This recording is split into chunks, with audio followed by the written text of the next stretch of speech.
네, 안녕하세요, 선생님들. 이번 시간에는 비겁과 관성이 만나면 이라는 제목으로 이야기를 해보려고 합니다.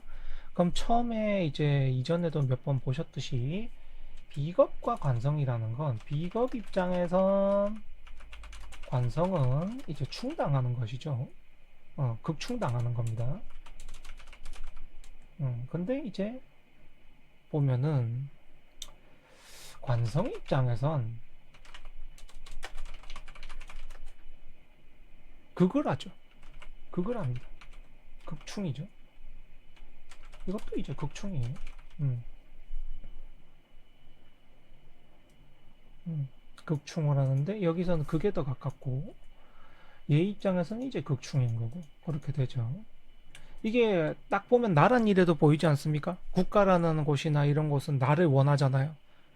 그죠? 왜 나를 원합니까? 싸게 부려먹기 위해서. 그죠? 나라는 나라는 나라는 개인을 싸게 부려먹기 위한 것이죠. 직장도 다 그렇지 않습니까? 직장도 나라는 개인을 어떻게든 깎아서 싸게 부려 먹어보려고.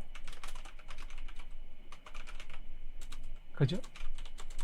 이게 이제, 어, 관이 비겁을 원하는 이유거든요. 싸게 부려 먹으려고. 노동력으로 쓰려고.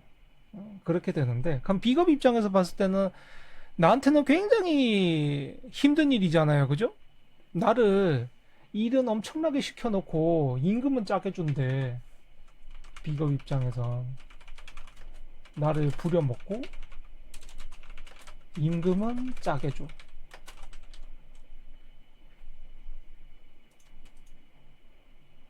골치 아프죠? 골치 아파요. 그러니 어떻게 되겠습니까? 당연히. 비겁이 여럿이 있다면, 힘이 강하거나 여러 개의 비겁이 있다면 관성한테 대들겠죠. 무리를 지어서. 우리는 이런 무리가 있어. 우리를 대우, 우리를 써먹고 싶으면 우리한테 이 정도의 힘을 줘. 왜냐하면 우리가 여러 명 있으니까 너희 나라라는 것도 우리가 이길 수 있잖아. 그 국가한테 반역을 할 수 있단 말이야. 반역을 할 수 있으니까 너희가 나한테 우리에게 제대로 된 대우를 하지 못 않으면 우리는 너를 반역할 거야. 위협할 거야. 뜻대로 따라주지 않을 거야. 그게 이제 비겁이 강하면 여러 명 뭉쳐 있거나 강하면 관이 약할 때 할 수 있는 일이죠. 근데 관이 너무 강해요. 비겁이 약하고 관이 강해. 원곡 자체에서. 그럼 그렇게 되면 어떻게 될 거예요? 관 입장에서. 그냥 비겁이 노예예요. 노예. 그냥 싸게 부려 먹어도 되는 존재인 거죠. 그럼 그렇게 관성이 많고 비겁이 약하게 태어나신 분들 같은 경우 이게 또 보면 인성이 있을 때나 식상이 있을 때나 재성이 있을 때는 이게 또 달라지거든요.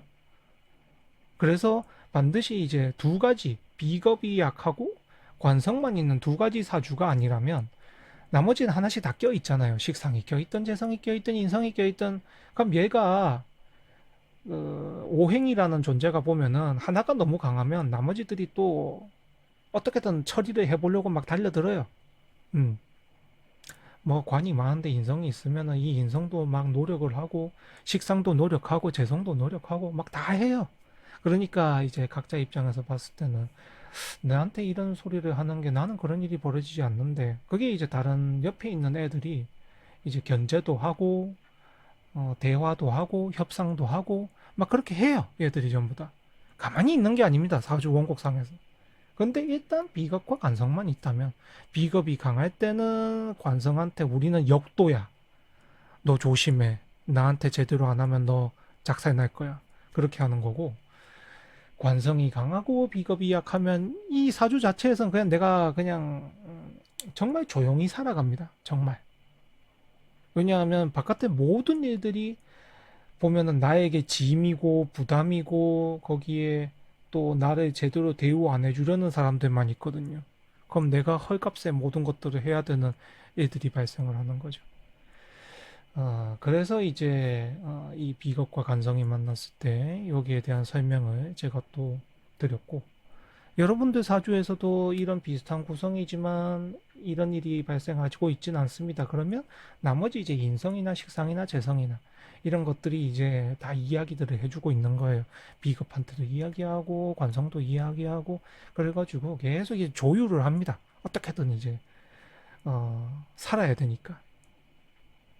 그게 이제 또 보면 인생의 재미난 부분이죠. 네, 그럼 이번 시간에 비겁과 관성이 만나면에 대한 이야기도 조금 이야기를 해봤습니다. 선생님들 모두 시청해 주셔서 감사합니다.